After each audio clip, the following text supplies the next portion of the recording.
Okay, so I want to walk you guys through how to insert a chart from Excel into a Google Doc.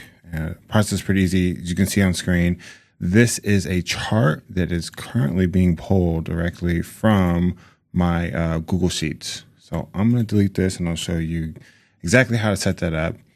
From here, I'm going to delete this as well. You have your data set, right?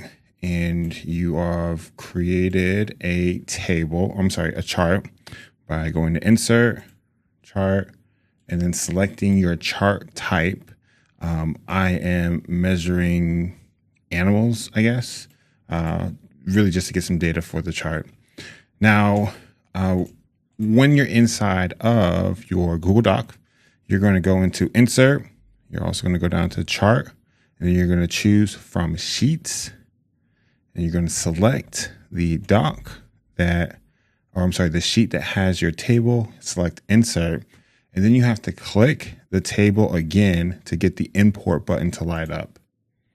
And there you can see this is now pulled directly from that sheet from above or from here. Now, if the table changes, let's say that people just went crazy and everybody bought a duck. Change that to 15. You can see ducks are now higher. What you're going to do is come back to your table. You're going to hit this update button here. And you'll see that that has now updated with the new data from the sheet. So pretty easy here to link the two. And yeah, that's all it is. So guys, I hope this helps. If it does, like the video, subscribe to the channel. Thanks so much. See you next time. Bye.